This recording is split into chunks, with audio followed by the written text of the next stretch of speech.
Charte graphique Enovea Infra. J'ai commencé par la palette de couleurs. Au centre, on retrouve les couleurs de votre dégradé, qui vient en fait du bleu électrique, qui incarne technologie, fiabilité, et du vert émeraude, qui incarne innovation et confiance. J'ai donc l'avantage d'avoir une palette de couleurs définie. C'est qu'avec les codes de couleurs précis, représentés par les hashtags là, c'est les codes en hexa, ça permet de toujours réutiliser, peu importe la plateforme utilisée, les mêmes couleurs. Donc après, il y a des variations pour l'impression, etc. C'est d'autres codes RGB, etc. Mais ça permet de créer cette identité de marque, cette image de marque en répétant et en réutilisant toujours les mêmes exactes couleurs de manière à créer une cohérence.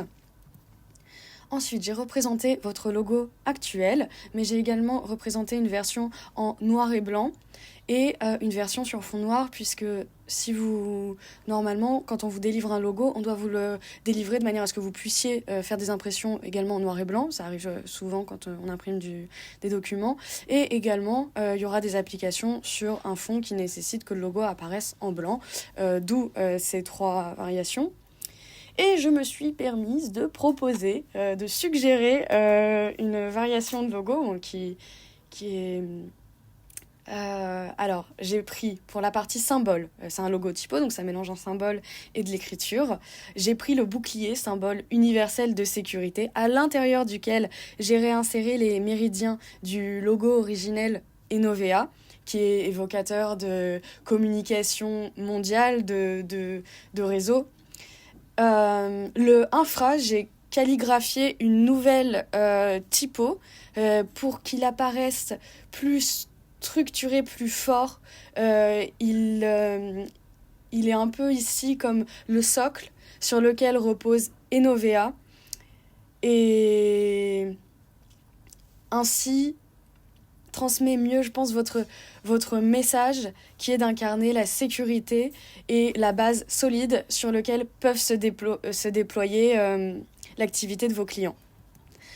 Ensuite, je l'ai appliqué, j'ai joué un peu avec votre palette de couleurs, la version en noir et blanc, la version normalement sur fond noir, mais ce qui est important, c'est qu'il apparaisse en blanc, et je trouvais ça plus chouette de vraiment réutiliser votre dégradé.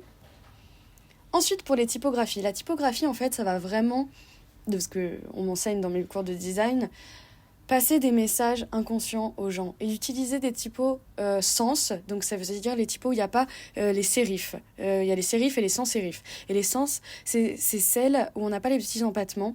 Donc ça va être des typos qui incarnent professionnalisme, modernité, technologie. Donc là... j'en ai mis une pour les titres, la Montserrat, celle qu'on voit au centre, Innovation Security. Pour le texte plus informatif, la Open Sans Regular, lisible, élégante et qui procure un confort de lecture. Et ce sont deux typos qui sont disponibles sur Canvas, sur Word, sur tout ce que vous voulez. Elles sont gratuites. Ensuite, tout en haut, j'ai représenté la Stolz. Je l'ai mal orthographiée, c'est Stolz, pas Solz.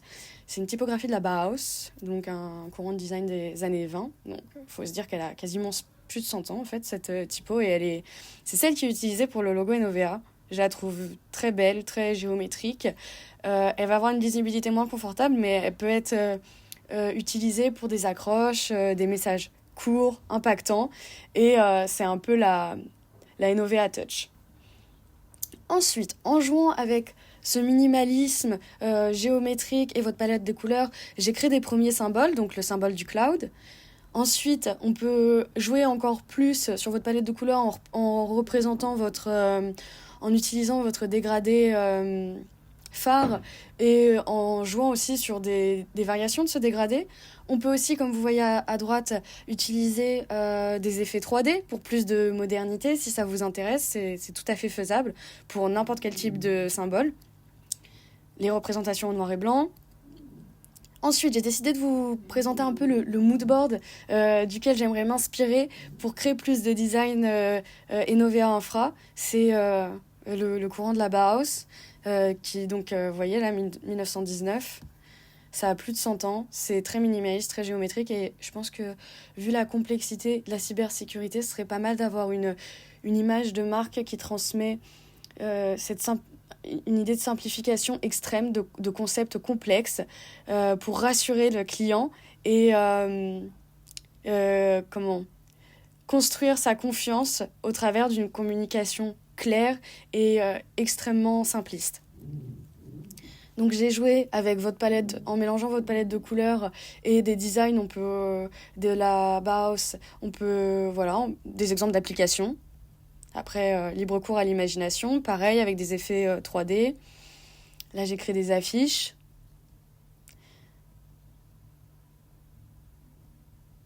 Ensuite, pour les symboles, par exemple, en haut à gauche, j'ai créé un symbole pour représenter celui que vous aviez utilisé ici sur la fiche de produit de Flair, je crois.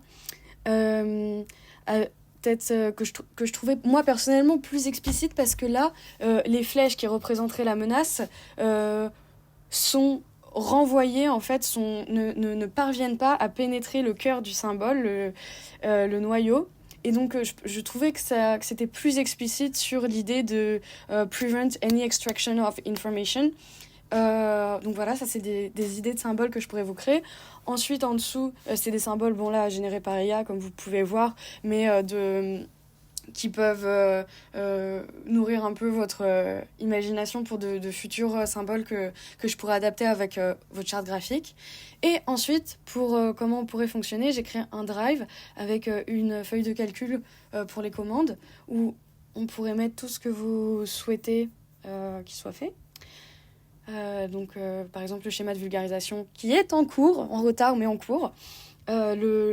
Un logo, si ça vous plaît un peu ce que j'ai commencé à expérimenter. Bon, je sais pas si Delphine Darvel sera très contente qu'on n'ait pas repris son logo, mais j'ai cru sentir de votre part une volonté aussi d'identité graphique propre, ce que je peux comprendre, ce que je trouve tout à fait justifiable.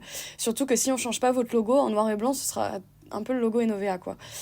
Et ensuite, bah voilà, des exemples de symboles dont vous allez avoir besoin.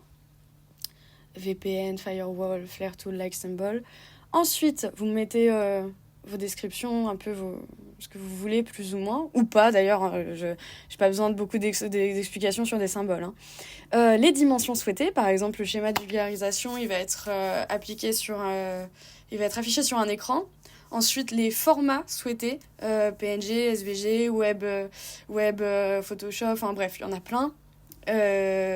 Vous pouvez juste me dire l'application finale et moi je vous sortirai Enfin, si c'est pour mettre sur une appli par exemple, des téléphones portables, vous mettez juste cette info et moi derrière je vais vous sortir le meilleur format qui puisse. Date de livraison souhaitée parce que sinon moi je vais prendre un peu trop mon temps.